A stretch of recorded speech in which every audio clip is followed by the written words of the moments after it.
Bonjour, mesdames et messieurs. Daniel Fontaine, ici pour la deuxième journée du festival des chansonniers à Sainte-Agathe-des-Monts. J'aimerais inviter, pour débuter, le directeur du festival, M. Frédéric Darvaux. Bonjour, Frédéric.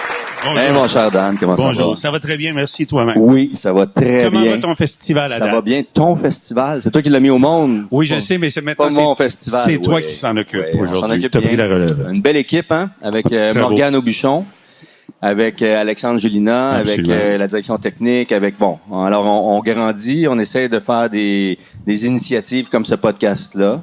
Et puis l'année prochaine, ça va juste être de mieux en mieux. Absolument. Absolument. À date, bien satisfait.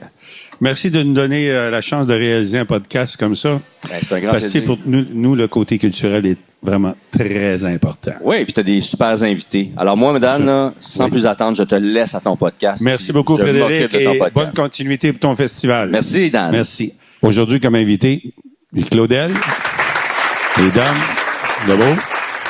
J'aimerais ça qu'on parle un peu... c'est quoi votre vie dans la musique, vous? Depuis combien de temps vous faites ça? Qu'est-ce que vous faites? C'est quoi votre genre, votre style? Je vous connais un peu, mais les gens nous connaissent pas.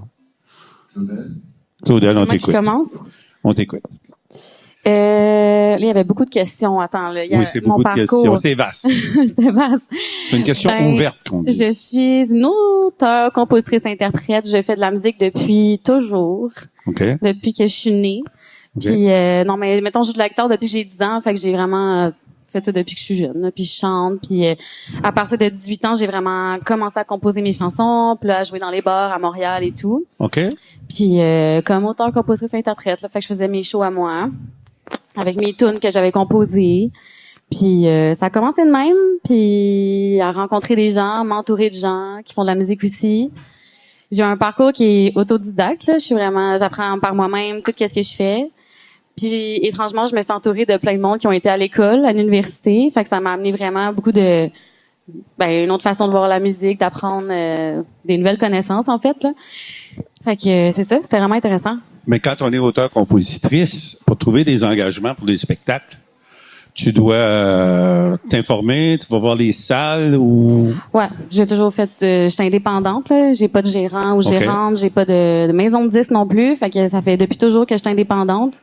Fait que j'envoie des emails, puis j'espère que les gens me prennent au sérieux.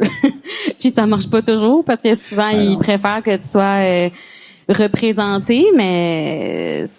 honnêtement, je pense nos podcasts comme ça, c'est pour laisser la place aux gens. C'est ça, ouais. Que les gens connaissent les gens et qu'ils les invitent aussi pour d'autres événements. Ben oui. Moi, j'aimerais ça qu'il y ait un espace de spectacle pour les artistes émergents, indépendants aussi. Oui, mais on penche vers ça un peu, là. Ben, moi, c'est un peu ma mission, pas dans la vie, on pourrait dire, mais c'est une belle mission. Que j'aimerais faire, c'est que... de faire voir les gens, de faire connaître les gens. Dom. On va partir d'idées de courriel ou de messenger où j'obtiens la moitié de mes contrats. Ok, tu sais, des marchés fermiers, des CHSLD, des ventes trottoirs. Moi, je vais achaler du monde avec lesquels je pense qu'on pourrait s'entendre, puis que je pourrais être un jumelage dans la programmation. Mais quand même, si je sélectionne une centaine d'événements, là, je vais aller chercher 10 contrats sur 100 événements, donc des festivals. Fait que c'est un succès de 10%, mettons. Tu fais beaucoup de festivals? Quand ça vient de moi. Oui. Mais quand c'est des gens qui t'approchent parce qu'ils t'ont déjà eu, ou ils t'ont vu, ou leurs amis, ils leur ont dit « Hey, prends Dom Lebeau, il fait de la chanson à l'ancienne, un peu comme les chansonniers, chansonnières de l'époque des boîtes à chansons. Tu vas reconnaître, il a grandi avec Félix Leclerc puis Raymond Lévesque, c'est certain. Puis il y a une énergie pas possible. Puis il va s'ajuster. Mais ça fait qu'il y a du bouche à oreille, puis il y a nous autres qui achalent directement avec un certain succès. C'est sûr qu'on vise pas des affaires. On vise pas des affaires qui font pas de sens avec notre proposition. Mais même là, 10% de succès, c'est bon. 10%. Ben, c'est parce qu'on se fait souvent dire non. Moi, je me suis fait plus dire non que oui dans la vie. Puis j'ai jamais arrêté pour autant, mais c'est sûr qu'on se fait pas souvent dire oui, en tout cas pour moi. Là. Ouais, c'est ce que l'on offre en spectacle. Non, mais Claudel parle du fait qu'on n'est pas représenté. Il y a beaucoup, beaucoup de diffuseurs et diffuseuses, je veux dire, ou d'agences de diffusion qui veulent juste pas échanger directement avec les artistes. Ça dépend. Puis il y en a d'autres, c'est super, ils font les deux. Tu sais, le but d'un podcast comme ça, d'un balado, là, c'est d'aller plus loin dans nos goûts, dans nos envies, tout ça. On a avec nous aujourd'hui... On chiale pas, là. Non, je parle pas. Ce sont des faits qu'on raconte. On a avec nous aujourd'hui M. Alexandre Gélin, qui est directeur du Théâtre Patriote à Saint-Agathe. Venez nous rejoindre, M. Alexandre. Ah oui, on le prend? Fait que Dom Lebeau est né à Charlemagne, a joué pour les Cowboys fringants et fait ses chansons de son bar maintenant. Voilà, c'est fait. Tu as travaillé avec les Cowboys? J'étais à la batterie 10 ans pour les Cowboys fringants. 10 ans à la batterie avec les Cowboys fringants. Non, ton équipe de recherche t'a rien dit, Daniel? Je le sais. C'est pas à moi à le dire. Je veux que tu nous l'offres, que tu nous le dises. Sûrement, t'es venu jouer chez nous avec les Cowboys. Ben oui. Ben oui. Bon, on veut que tu Nagage à 10. On pose des questions. OK, mais là, on va accueillir ton invité. Tu sais, il y avait des animateurs radio. On parle de diffusion, là. Oui, OK. Il y avait des animateurs radio, là, qui arrivaient, avant que l'artiste arrive, ils disaient tout. Quand l'artiste arrivait, il n'y avait plus rien à dire. Mais moi, j'aime mieux dire que ce soit l'artiste qui se livre lui-même.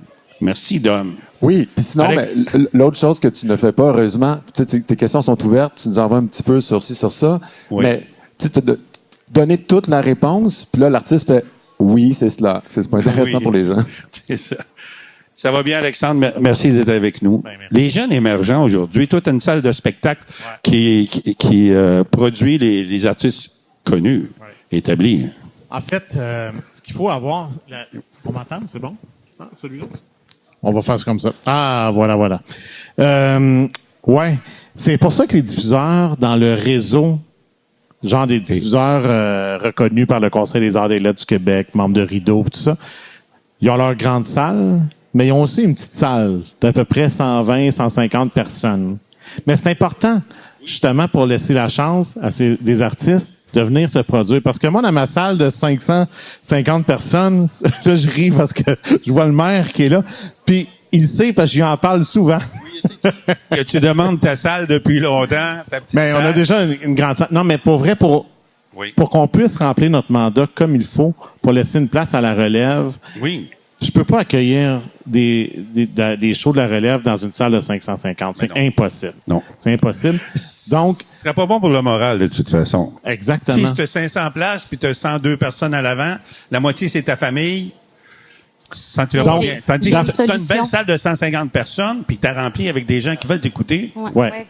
Ouais, alors là, il faut être... Première partie, la solution. Oui, les premières parties. Ah, mon Dieu, ça, on peut en parler. Je suis full dispo, by the way. Bonne idée, ça. Alors, les premières parties... Merci, Claudel. Il faut les proposer aux producteurs qui nous présentent les shows des artistes. C'est pas toi qui décide? Non.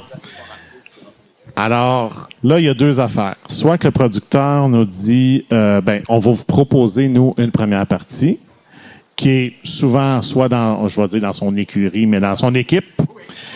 Et mais moi, je dis pas tout le temps oui à ça, parce que je me dis, je vais la faire, la première partie, si je le sais qu'éventuellement, je vais la présenter éventuellement dans ma salle principale parce que je veux qu'on bâtisse quelque chose. Puis je veux que ce soit un bon fit aussi pour le public. Parce que c'est arrivé des mauvais choix de première partie. On se rappelle tout de l'histoire de Robert Charlebois et de Georgette Plana à l'Olympia de Paris. Ah, il a lancé son drum? Où il a lancé son drum parce que les gens ils se disaient ça n'avait pas de bon sens, là, l'espèce de Québécois qui arrive avec Louise Forestier puis qui chante Dub California devant l'Olympia. Mais fait que des mauvais fits, ça peut arriver. Alors, quand c'est un bon fit, puis je me dis, OK, ça se peut que cet artiste-là, j'y crois, puis je vais le présenter plus tard, là, oui. Puis, il faut que ça soit bien organisé, les premières parties en chanson, que le setup, le changement soit rapide, que ça se fasse bien, tout ça. En humour, ils le font très bien parce qu'il y a quelque chose aussi. En humour, l'artiste principal, souvent, va présenter sa première partie. Il va dire, « Salut tout le monde, je m'appelle Laurent Paquin, je veux vous présenter, je sais pas qui, là, Samuel Ouellette, qui fait ma première partie, c'est quelqu'un que vous allez adorer. Accueillez-les chaudement, Samuel Ouellette. » Là, il arrive sur scène. Alors là, les gens se disent, « Hey, OK, c'est Laurent Paquin que j'ai choisi, puis lui, il veut me présenter quelqu'un. » Puis à la fin du show, Laurent, il dit, « Merci beaucoup. Hey, je veux qu'on redonne une bonne main d'applaudissement à ma première partie qui était là. » Mais en chanson, ça se fait très rarement. Puis les gens ont l'impression de se faire comme voler un peu de temps pour leur artiste principal. Poser une question. D'après ce que Claudel a dit, la suggestion, je la trouve vraiment très intéressante. C'est moi, ça?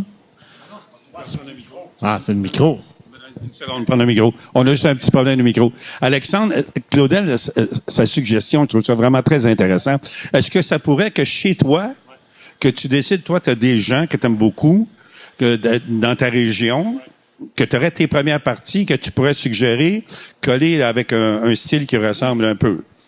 Oui, parce que je peux le faire. Je peux dire au producteur, chez nous, parce qu'au Patriote, ça a toujours été ça, hein. Dans les années 60, 70, 80, il y avait toujours une première partie, c'était non négociable.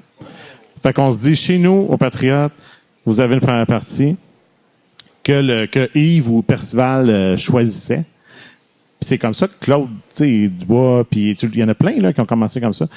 Puis après, ben il y a la partie principale. Fait que moi, je pourrais dire, ben oui, je vous présente tel artiste en première partie. C'est sûr, il faut que je demande au producteur, puis il faut que le producteur de l'artiste principal soit d'accord. Ça pourrait être quelque chose à développer. On se parle entre nous autres. On peut, on est entre nous, là, de toute façon. Depuis 2-3 ans, les producteurs et productrices ne veulent pas faire 2 parties. Ouais, il y a ça aussi, mais...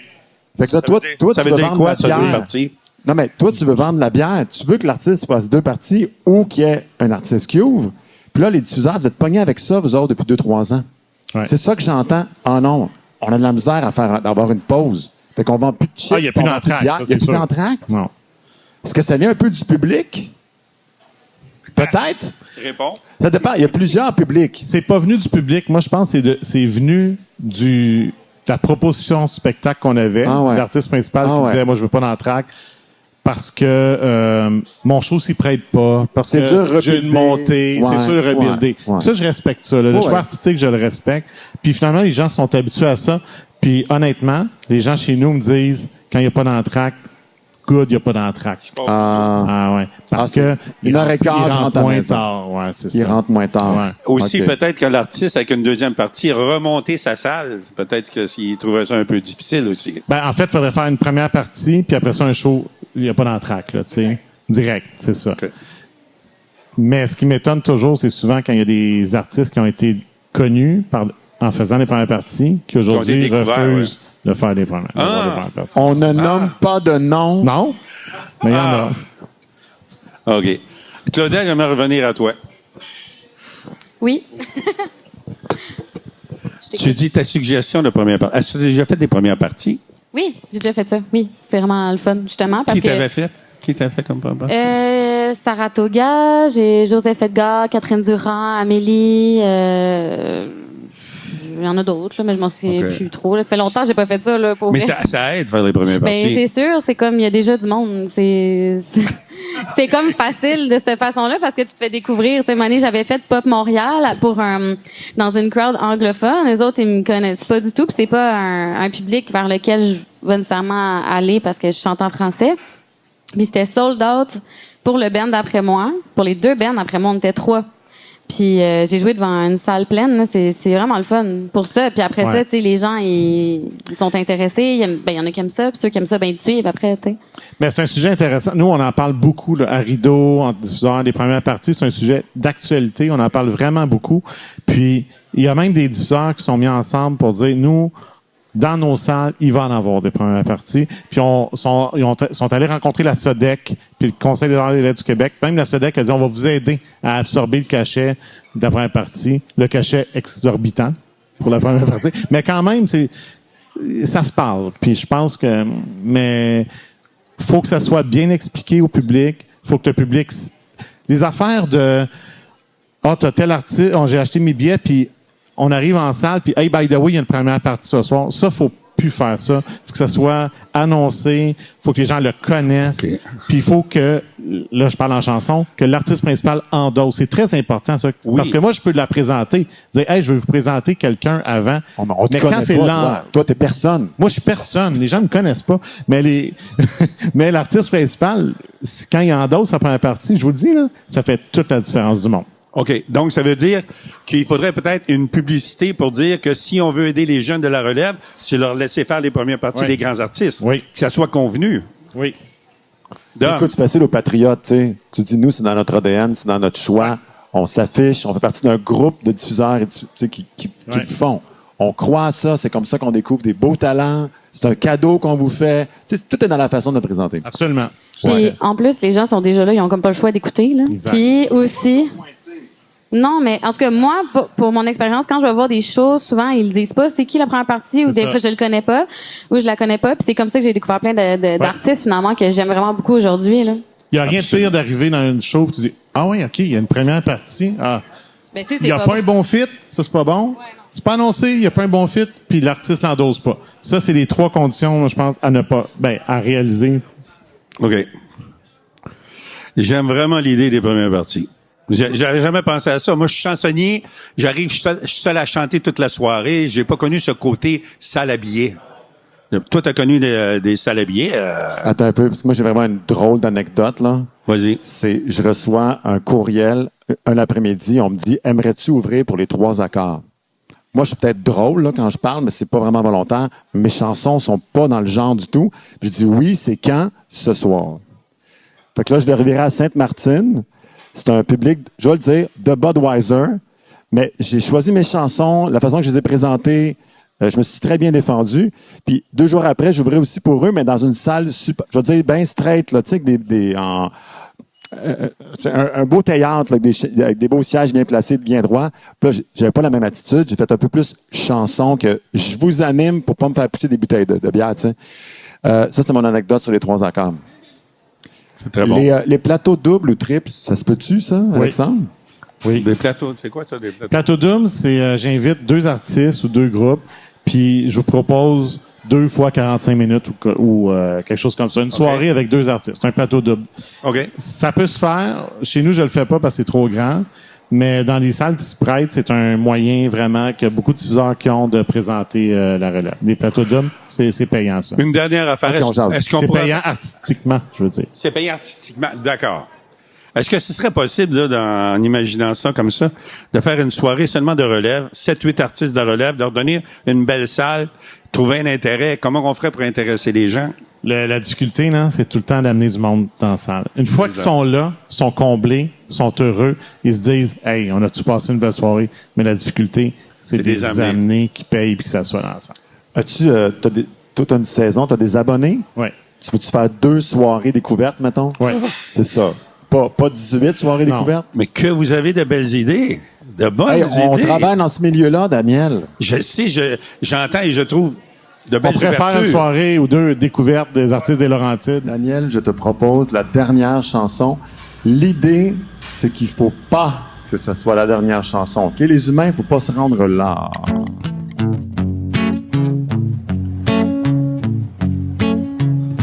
Avant la dernière chanson, je cherche ton attention.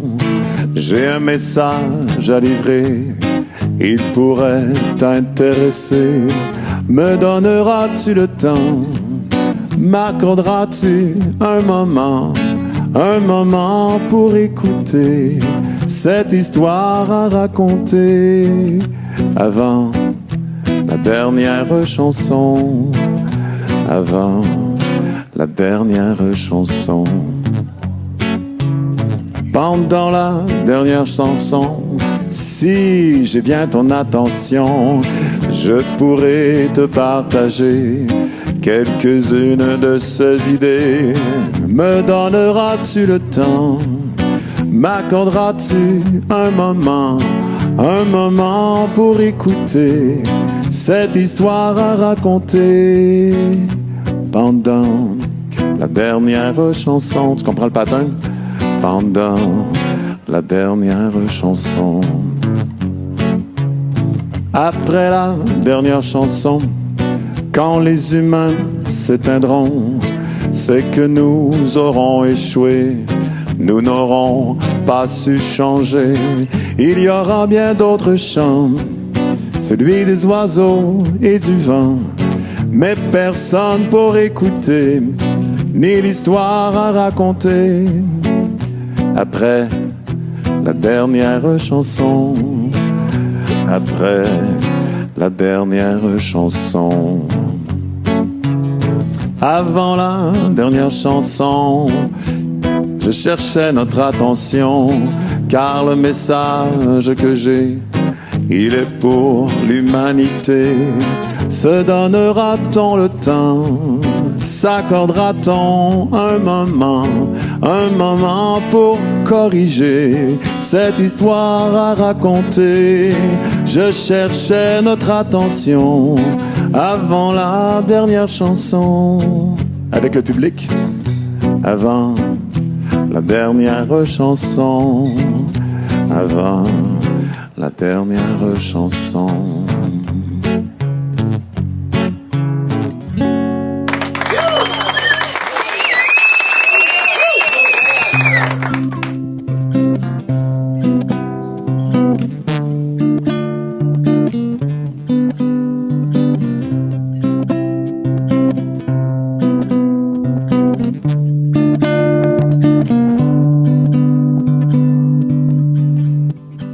Faire comme si rien n'avait changé. Main dans la main, mon regard loin du tien. On court ensemble à l'aube d'une vie. Je ferme les yeux pour rien oublier. On m'avait pourtant prévenu qu'il n'y aurait plus d'heures perdues. Tu verras, tout va si vite. Oh, tout va si vite.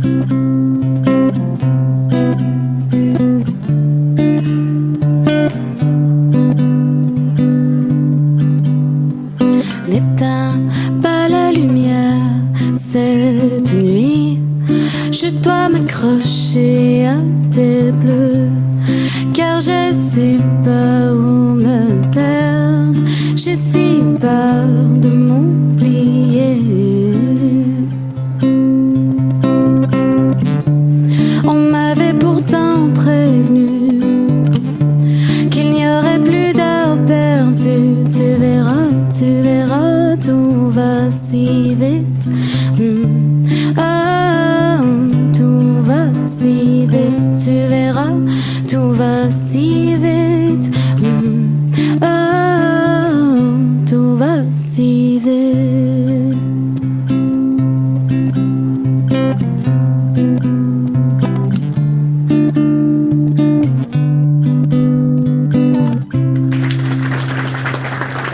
Pour continuer le podcast, imaginez-vous, vous êtes animateur d'un podcast et vous invitez un artiste à l'avant. Vous lui posez seulement une question. Comment ça va? Il est parti pour 1 heure. T'as même plus le temps de parler. Il va prendre le contrôle de tout ça. Il est avec nous aujourd'hui, JC Lauzon.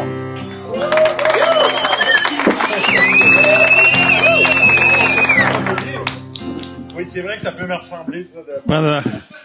Comment vas-tu, cher ami? Ça va très bien. Ça va très bien? Oui.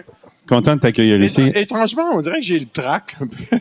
C'est bon, le train? Parce qu'on se connaît depuis tellement longtemps. Ça fait longtemps, oui, ça fait longtemps. Puis, c'est ça. Moi, je sais pas trop. Je sais que t'es ici dans le Nord depuis longtemps, hein, quand même. Oui, absolument. Oui, c'est ça. Oui. Moi aussi, j'étais dans Laurentides longtemps. Oui, t'étais à Saint-Adolphe. En banlieue de Saint-Agathe. JC, on s'est connus ensemble. Je m'occupais d'une salle de spectacle à Paris.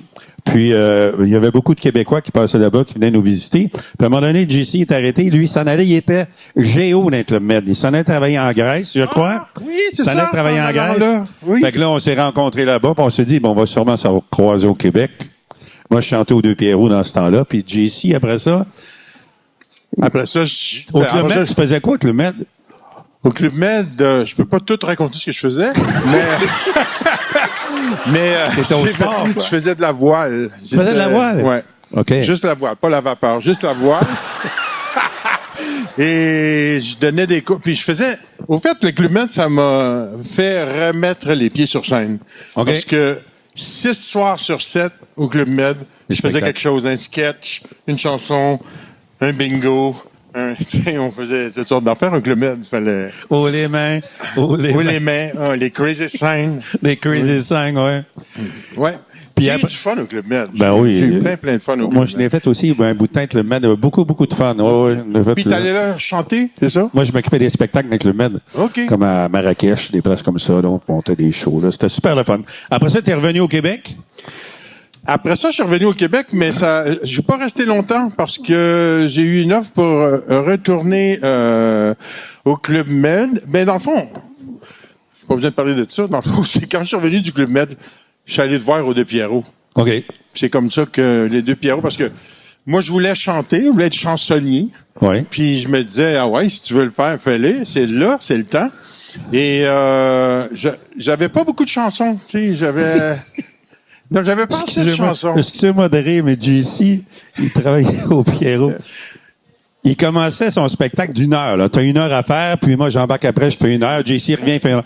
JC, il commençait une chanson, à disons 8h30. Il a terminé à 9h30. Il commençait la chanson, c'était de niaiserie en niaiserie. Le monde riait, criait, puis il finissait sa toune 1 heure après. Nous autres, on braillait. J'étais dans le bureau de Robert Ruel, qui était le propriétaire du Deux Pierrot. Quand le téléphone sonnait, c'était toujours pour savoir si JC chantait au Pierrot ce soir-là. Je te le jure. Tu m'avais jamais dit ça? Tout le temps, c'était JC. Ah bon? Mais j'ai eu je te dirais, Daniel, que de toutes les années que j'ai derrière moi, le plus gros fun, ça a été au Deux Pierrot dans le Vieux-Montréal dans les années 80. Ouais. Parce que les boomers, ce que je suis, ce que peut-être certains d'entre vous sont, les boomers étaient tous là, on connaissait tous les mêmes chansons, les mêmes vieilles chansons des fois, parce que moi, je jouais Joël Denis, là. Et je la fais encore, celle-là, des fois. Le Yaya? Non, après s'être rencontré, au bowling, Bobolorama. Il l'a amené prendre. En tout cas, C'est pas encore fait. c'est dur de... c'est dur de... Non, mais Ça, c'était 1 heure de niaiserie tout le temps, mais 3 heures comme ça par soir, là. On faisait chacun 3 heures. C'était beaucoup de fun. travail. Ouais. C'était beaucoup de travail. Mais JC, à un moment donné, il a choisi une autre tangente. Il est allé un peu vers la droite. Il s'est allé vers l'humour. Oui, ben, au fait, c'est que je voyais ça un peu répétitif. Ouais. Les Deux Pierrot, c'est vrai, comme tu dis, 3 heures de temps. Par soir, 5 soirs par semaine. Dans la boucane, souvent. C'est vrai, parce ça que fumait. il y en avait qui osaient même fumer le cigare, qui venaient s'installer juste à côté de toi, puis tu pouvais pas leur dire hey, peux-tu éteindre ton cigare? La scène est haute comme ça. Nous, on est en haut, on chante, puis il y a 600 personnes qui sont là, qui fument, beaucoup fumeurs. Oui. Non, c'était... On sentait à boucan. Cela dit, au Club Soda, c'était le début de l'humour avec le Ding et Dong. Puis j'ai auditionné pour... au fait, c'est Lagacé. Yves Lagacé, qui est un producteur de chansonniers. Qui m'a dit, tu devrais aller au AA, auditionner, tout ça. Puis j'ai dit, mais voyons, comme humoriste, ça, je savais, mais ça existait plus ou moins. Hein. Ça commençait, il y avait l'humour à ce Jean-Guy temps-là. Moreau, Yvon Deschamps. Il n'y avait pas... il n'avait eu, là... Clémence Desrochers. Tigus et Timos, tu sais. Ouais, mais ça, c'était le temps des cabarets. C'est ça, mais... Mais après l'humour, ça a commencé avec Ding et Dong. Avec Ding et Dong, le deuxième. Paul et Paul au début. Ding et Dong. Puis je t'ai vu là-bas au Club Soda. Oui. Comment t'as fait pour te rendre là au Club Soda au lundi des A, qui était... C'était une soirée incroyable. Pour rentrer là, il fallait que tu sois chanceux. Hein. Il y avait tellement de monde sur la rue qui attendait pour rentrer au Club Soda le lundi soir, là. Mais écoute-moi, le premier soir que j'ai fait au Club Soda, j'avais devant moi Denise Filiatro, Michel Tremblay, Yvon Deschamps, toute la gang de premier soir, la clique. Tu faisais ton agent d'assurance? Il manquait juste lui. Puis non, c'était énervant, c'était très énervant, mais le premier soir, je me suis pas mal planté. Okay. Je vais pas te raconter ça ici, mais je veux dire... On n'enregistre pas, là, de toute façon, pas de problème. Non, mais c'est parce que au Deux Pierrot, je faisais de l'humour spontané, comme ça, en parlant au monde. Oui. Mais là, quand tu arrives au Club Soda, avec tous tes professionnels... Tu peux pas improviser. Écoute, je me souviens, j'étais en arrière du rideau, puis c'était le gars qui passait avant moi, c'était Michel Barrette. Okay. Puis là, il parlait, il y avait un rire. Il parlait un peu plus, il y avait un autre rire. Tu sais, il y avait des rires. Moi, j'étais là en arrière du rideau. Moi, tout ce que je connaissais de ce monde-là, c'était au Deux Pierrot, l'humour spontané, des jokes, des niaiseries, comme tu dis. Mais là, j'étais là en coulisses, je me disais, tabarouette, il y a un texte. Moi, j'ai pas de texte. Moi, je m'en vais là. J'arrive là avec ma case de... Moi, au Deux Pierrot, j'avais des oreilles géantes, là. Oui. Que j'avais pognées, je me rappelle plus où, à Walt Disney. Puis je vous entends pas, puis là, je mettais mes oreilles géantes. C'est des niaiseries. C'est vrai que c'est des niaiseries. Un chapeau de pluie, là. Un chapeau contre la pluie puis le soleil, tout ça. J'avais tout ça dans ma valise avec des perruques. Je faisais une imitation de Minifib. Je faisais bien des niaiseries. Et c'est vrai, mais le monde riait, mais on avait du plaisir. Mais là, je me suis planté correct. Et j'avais apporté ma case, ma boîte, là, ma valise, qui était à moitié détachée pour pouvoir l'ouvrir vite puis me mettre les oreilles ou la perruque sur la tête. Mais il n'y avait pas il n'y avait pas lieu de se mettre quoi que ce soit sur la tête là. C'était un humour qui cadrait pas là, quoi. C'était un humour sérieux, hein. C'était un humour pas spontané, c'était un humour préparé. Des sketchs, Meunier, Thériault, qui écrit, tu sais, ça écrivait bien, les groupes sanguins, Lise Dion, c'était tous des numéros préparés. Moi, la première semaine, j'étais certain qu'ils me reprendraient jamais. Mais en quittant la scène, faut que je le dise parce que je trouve ça drôle. Vas-y. Je paye ma valise, je vois bien que ça marche pas, tu sais, que ça marchera pas. Je suis aussi bien de m'en aller de là. Tu comprends? Fait que j'ai, merci beaucoup, bonsoir. Je paye ma valise, comme était un peu détachée à Louvre. Toutes les perruques, les bebelles, les niaiseries que j'avais. Tombe sur la scène. Tombe sur la scène et puis, non, vraiment, c'était dramatique. Mais, je suis retourné chez nous, puis Meunier, il dit, tu t'es égaré un peu. Je dis, oui. Je dis, mais moi, j'aimerais ça revenir la semaine prochaine. Ah, il dit, viens-t'en. Hein? Ah oui, oui. Ouais. Fait que là, pendant une semaine, j'ai écrit mon premier sketch d'humour, puis je vais toujours me rappeler, quand je l'ai fait, la deuxième semaine, le deuxième lundi, quand je l'ai fait, puis là, les rires venaient après les gags que j'avais écrits. Et ça, là, c'était... T'avais des punchs. Satisfaisant, oui, c'est ça. Okay. J'avais des punchs, j'avais écrit, j'avais pratiqué avec ma femme à l'époque, Gina, que j'avais rencontrée au Club Med. En tout cas, c'était ça, et c'est ça qui m'a lancé finalement dans l'humour. Parce que on n'était pas très bien, si tant bien payé que ça, au Des-Pierrot. Comparé au boom de l'humour. Ben non, l'humour, c'est pas pareil. je faisais 10 minutes, puis je faisais comme l'équivalent de 3 soirs au Des-Pierrot. Ben, je me souviens de rentrer chez moi et de dire, mon ça, Dieu, tu me l'as jamais dit, par exemple. Non, c'est des blagues. Des blagues. Mais là, tu parles de l'humour, puis à un moment donné, je me rappelle, je suis allé devoir répéter des émissions. Tu animais Métropolis à Radio-Canada. Oh, ça, c'est rendu presque à... Comment t'as fait pour te rendre à Radio-Canada, animer une hebdomadaire? Non. Moi, j'ai des histoires à raconter là-dessus, c'est sûr, parce que mon audition pour avoir ce job-là d'animateur de Métropolis, c'était un gros show de Radio-Canada. Un gros show. C'était un show qui coûtait, je sais pas combien, là, ça coûtait cher. Mais en tout cas, moi, j'étais bien payé. Oui, je sais, t'étais bien payé. Puis, oui. L'affaire qu'il y a, c'est que j'ai auditionné pour... au fait, j'ai pas auditionné.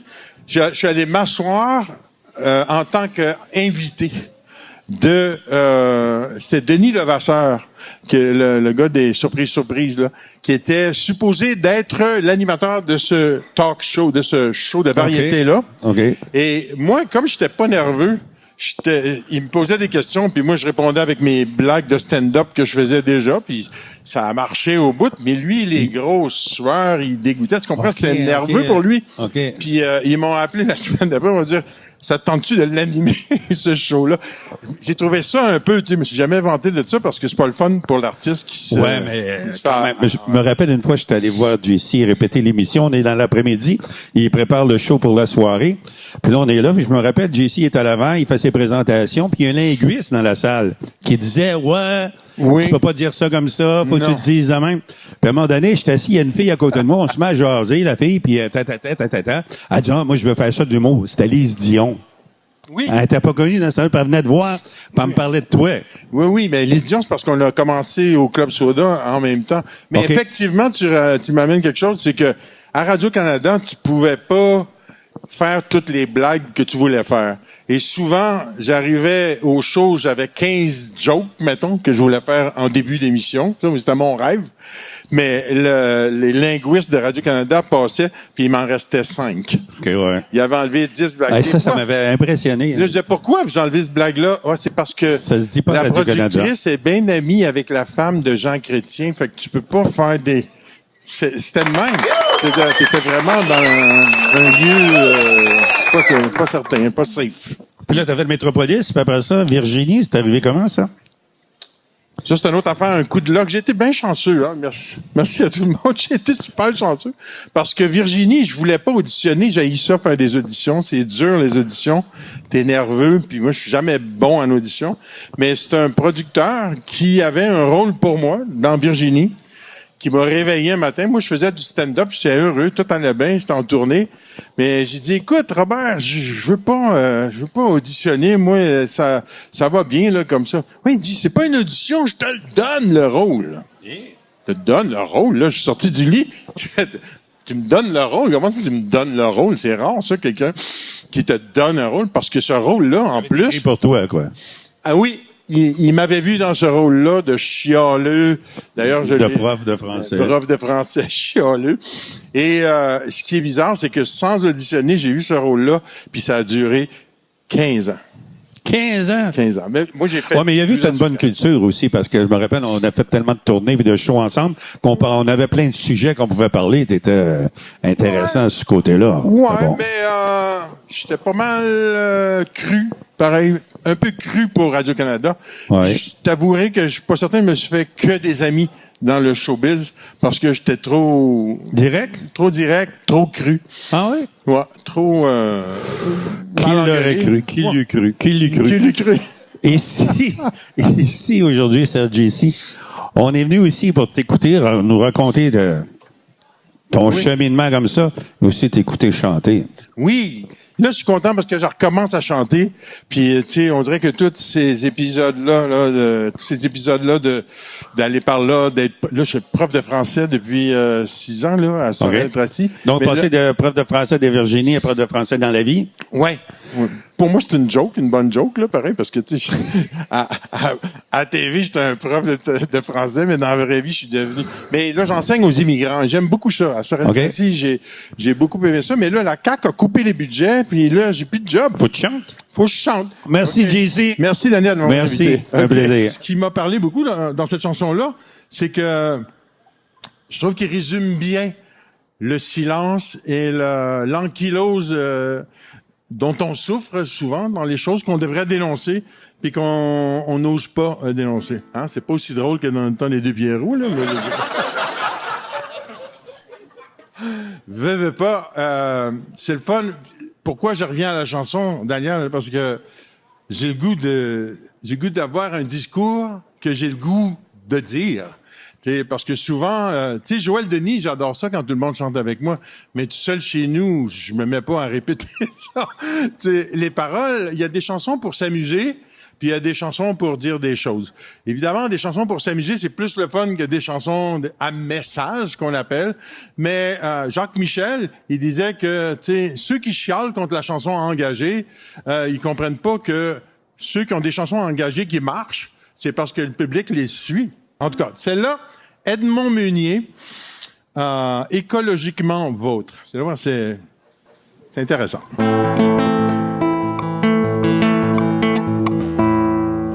L'oiseau chantait, il est tombé de l'arbre quand le nuage toxique est passé.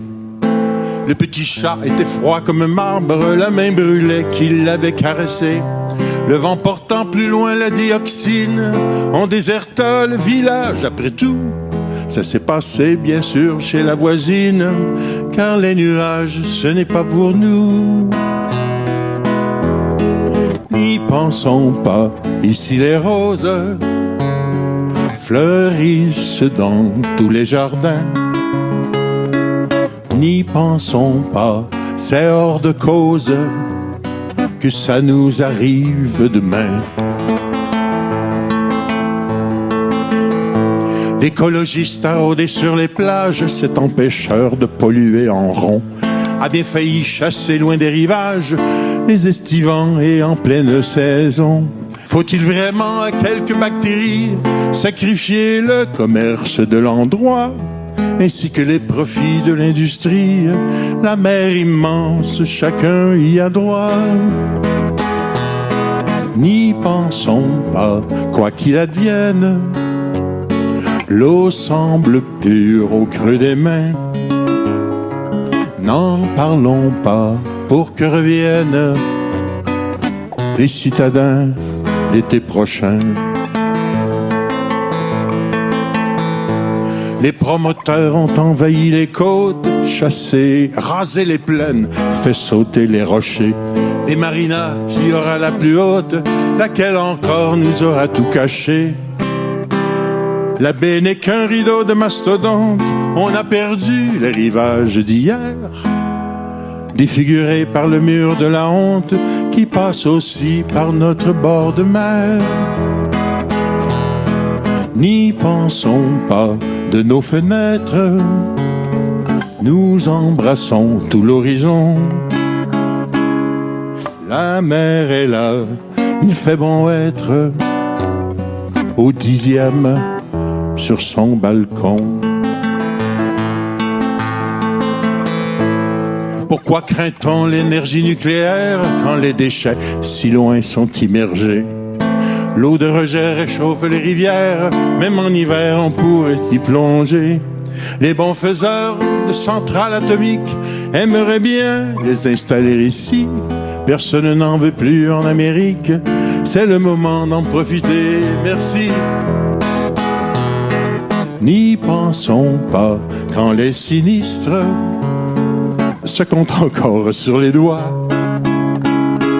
N'y pensons pas à nos ministres, faisons la confiance qu'on doit.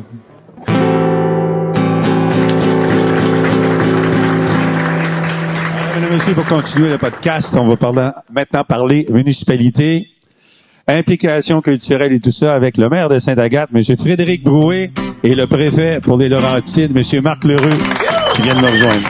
Approchez les amis. Merci d'accepter l'invitation. Merci Marc d'accepter l'invitation. Parlons culture. Tiens, 2 micros, mon Marc. Allô. Parlons culture. Oui. Ce que j'ai aimé, moi, en arrivant ici dans les Laurentides, c'est qu'on était accepté par la ville, par Sainte-Agathe. J'ai commencé à faire des spectacles ici. J'ai un intérêt pour la culture ici à Sainte-Agathe que je trouve vraiment plus fort qu'ailleurs. À date, pour moi. Oui. Puis pour moi aussi. Pour toi aussi, pour oui. Moi aussi. Mais, tu sais, je le dis souvent, là, la culture est partout, là. Oui. T'sais, il faut pas se dire que la culture, c'est, on fait un spectacle de musique un soir, c'est de la culture. Oui, c'est de la culture. C'est plus large que ça. Mais c'est plus large que ça. Ouais. La culture, il faut que ça soit intégré dans la preuve, c'est qu'on a fait une politique culturelle en collaboration avec les citoyens, en collaboration avec des organismes, puis on l'a pris la politique culturelle, puis on l'a pas tabletté, là. On l'utilise, nos fonctionnaires l'utilisent, ils savent où qu'on veut aller, les citoyens et la politique, puis ça fonctionne. Monsieur Frédéric Brouet, maire de Sainte-Agathe. Oui, vous avez le Patriote, le théâtre Le Patriote ici, là. Oui. Le théâtre Le Patriote qui est depuis toujours, qui est toujours représentation une grande représentation pour la culture, pour la chanson québécoise. Ben là, il paraît qu'il est trop grand, le théâtre. Ça prend une plus petite salle. Oui, j'ai entendu ça tantôt, que ça prendrait une salle plus petite pour les artistes émergents. On travaille en étroite collaboration avec le Patriote. On est d'accord que ça prend une plus petite salle, puis on le travaille, là. On le travaille, sauf que la nerf de la guerre, vous le savez. C'est quoi? C'est les sous. C'est l'argent, oui. C'est l'argent. Tu sais, j'aimerais ça d'en faire pousser, mais... OK. Donc, ça veut dire qu'une salle de spectacle, ça coûte cher à mettre en place. Ben oui. OK. Parce que...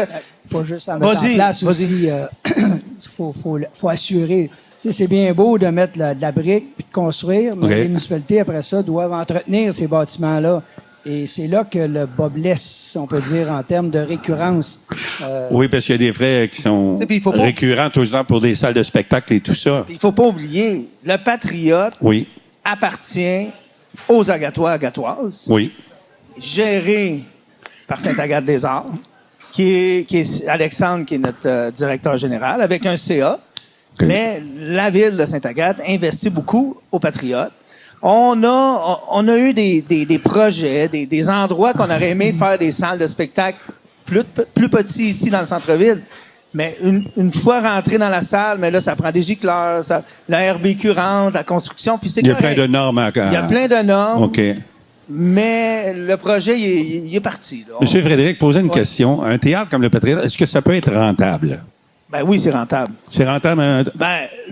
Moi, en culture, il faut pas juste parler de sous, il faut parler... Non, mais il faut la faire vivre quand même. Faire vivre la culture, ça prend... Marc, il disait que ça prend des sous pour faire vivre ça. Sauf que le Théâtre des Patriotes, que là, on va ouvrir à l'année, là, en plus, là, mais le Théâtre des Patriotes, quand il y a 500 personnes dans le théâtre, avant le spectacle, ils viennent ici à Sainte-Agathe, là. Ils viennent dans nos commerces. C'est ça, le collatéral, là, tout ça, là, tout, oui, puis ça, il faut le calculer, là. Notre ami Marc Lheureux... Faut le voir comme un investissement aussi, dans le fond, dans notre société. Ça prend une volonté politique, mais ça prend une volonté aussi de la population d'aller jusqu'au bout. De s'impliquer. De s'impliquer, parce que là, ça veut dire qu'il y a une implication financière, comme Frédéric vient de le dire, au niveau de la ville, pour assurer la pérennité du théâtre.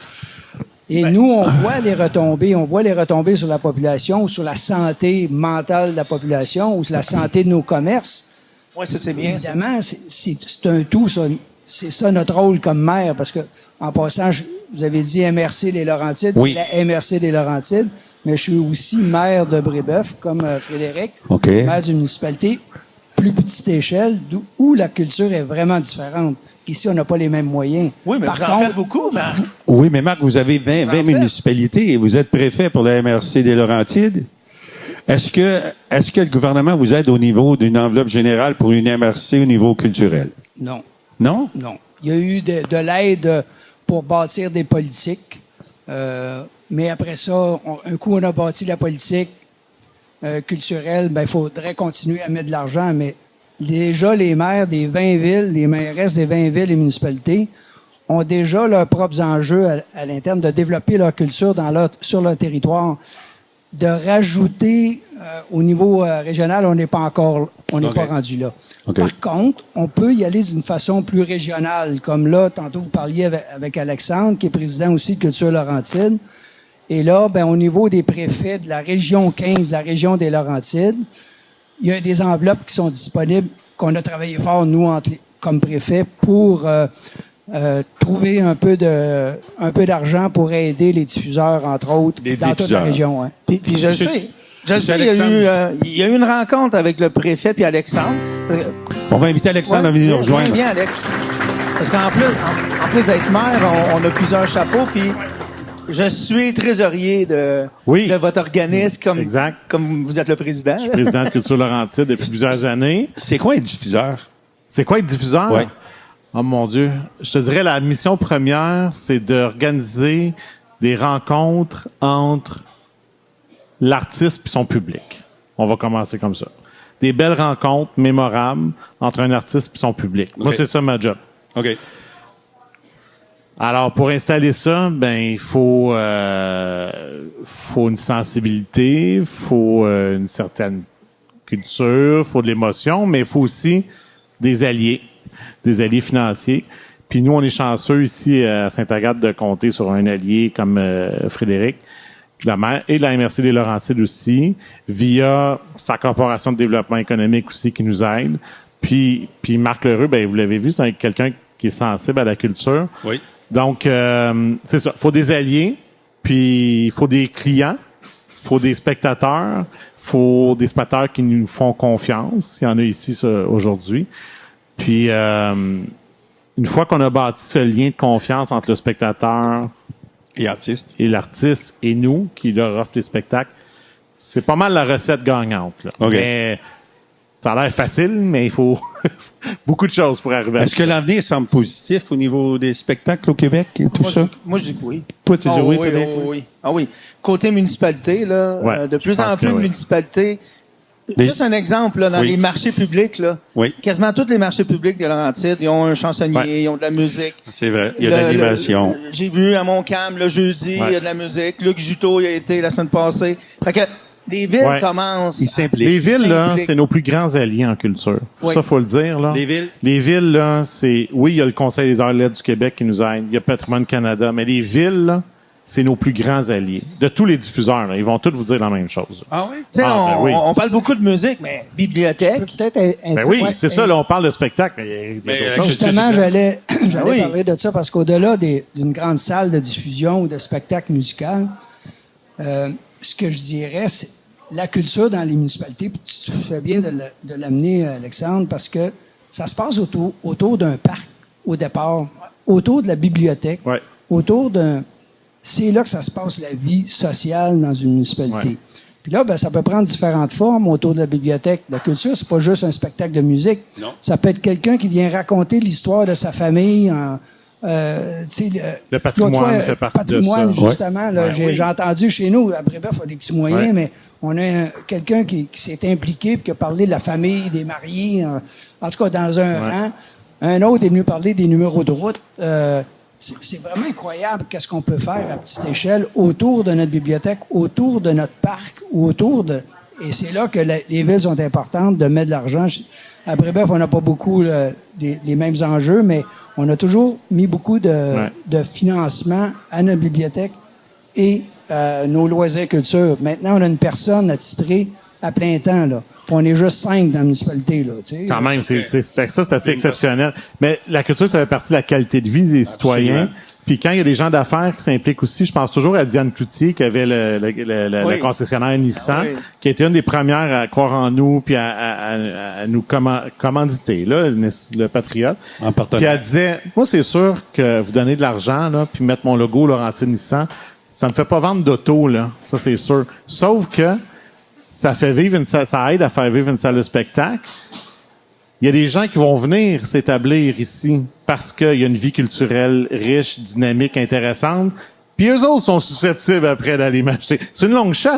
Oui, mais c'est un ensemble, c'est un tout. C'est un ensemble, c'est un tout. Ouais. Tu sais, fait quand une ville investit dans une salle de spectacle ou dans des activités culturelles, il investit dans la qualité de vie, puis dans un lieu attractif où venir s'établir pour les résidents. Je trouve ça tout positif. Vous avez des événements aujourd'hui, vous, là? Ben oui. Aujourd'hui, on est pendant le Festival des chansons du Québec. Il y a aussi l'exposition des voitures antiques ici à Sainte-Agathe.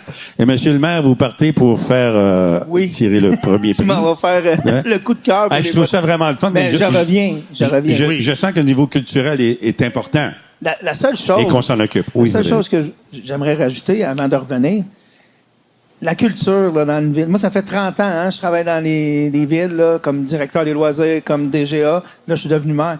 Mais qu'est-ce que je dis à mon équipe, là, c'est un petit pas à la fois. Absolument. Tu sais, ça donne rien d'arriver avec nos grands sabots et dire on va tout chanter. Un petit pas à la fois. Le festival, c'est un bon exemple. Exactement. Puis je pense que c'est comme ça qu'on va réussir. Parce que si on arrive avec des frais astronomiques, ça fait peur aux gens, mais un petit pas, puis la culture va embarquer, puis les gens embarquent là-dedans, Dan. Merveilleux. Merci, Marc Lheureux, préfet des Laurentides, maire de Brébeuf. Monsieur Frédéric Brouet, maire de Sainte-Agathe. Merci, Daniel. Merci infiniment. Merci, Daniel, le fondateur. Le fondateur du festival. Monsieur Alexandre Gélina, notre directeur artistique, directeur de théâtre Patriote. Merci beaucoup. On sent que tu aimes vraiment la culture. Alex, c'est important. On va en faire d'autres podcasts. Oui, on va en faire d'autres podcasts. Mais en direct au Patriote. Ça, c'est un beau projet. Oui. C'est un beau projet. On parle d'une petite salle aussi. Merci à vous. Merci de votre participation. Merci.